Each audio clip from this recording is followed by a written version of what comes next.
When you think about an audit, you probably picture a mountain of spreadsheets, right? Financial reports, calculations.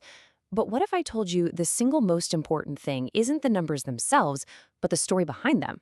We're diving into audit documentation, specifically ISA 230. And trust me, this isn't about paperwork. It's about building the auditor's entire case. So let me ask you this. In a world full of judgment calls, where every decision can be put under a microscope, what's the one thing an auditor has to fall back on? What's their ultimate safety net when things get tough? It's this, the audit file. That's it. This collection of papers, of digital documents, this is the official record. It's the evidence. It's the story of the entire audit, from start to finish. You can think of it as the auditor's black box, recording every move, every thought, every conclusion. Okay, so the file is the answer, but to really get why it's so critical, we can't just jump into the rules. We have to start with the most basic question of all. Why? Why does this paper trail, or digital trail, matter so much? Well, think of it like this. Your documentation is doing double duty. On one hand, it's your internal roadmap. It helps you and your team plan the audit, supervise the work, and just keep everything on track. But on the other hand, and this is huge, it's your external shield. It shows exactly how you reached your conclusions, and if it ever comes to it, it is your number one piece of evidence in any legal challenge. So how good does it have to be? What's the benchmark? Well, ISA 230 gives us the ultimate acid test.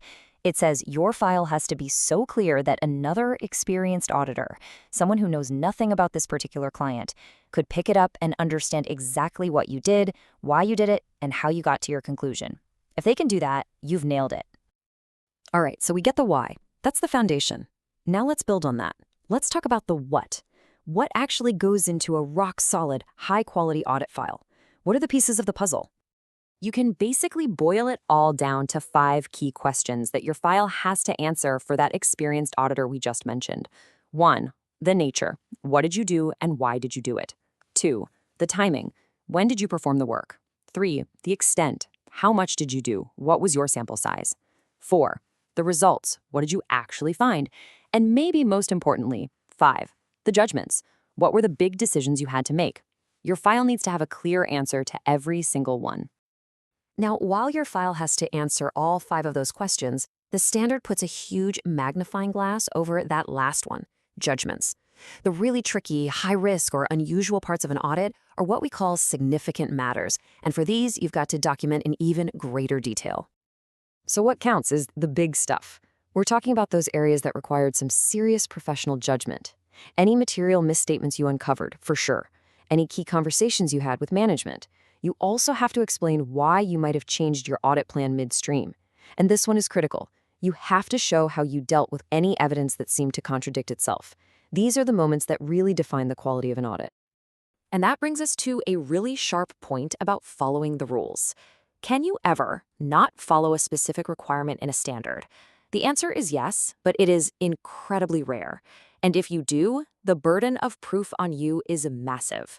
You absolutely must document your justification and spell out the alternative steps you took to achieve the same goal. No excuses.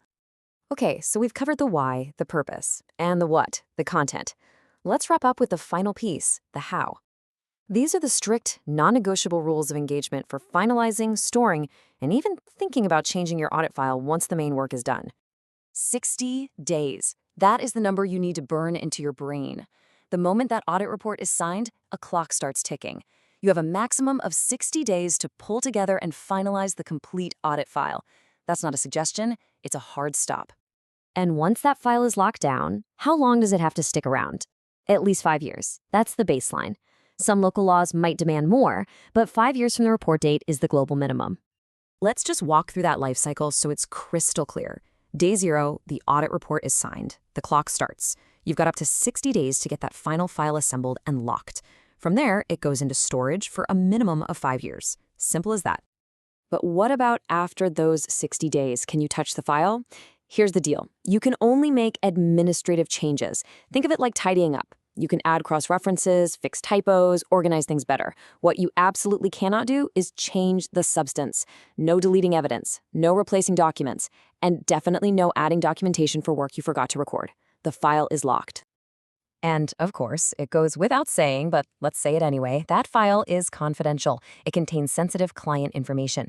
You can only share it under very specific conditions. If the law requires it, if your client gives you the green light, or if a regulator comes knocking for an inspection. So as we wrap all this up, I want you to see ISA 230 as something more than just a set of rules you have to follow. It's really about the very heart of what it means to be a professional auditor. It all boils down to this one simple truth. Your audit file is a mirror. High-quality documentation isn't just a byproduct of a good audit. It's the visible proof of one. It's the tangible, undeniable evidence of your competence, your diligence, and your professionalism. So, I'll leave you with a question to chew on. When you look at your own audit files, what do you see? Do you see a powerful shield ready to defend your work and your conclusions? Or do you see a potential liability full of gaps and questions that could put your entire audit at risk? The answer to that question says everything.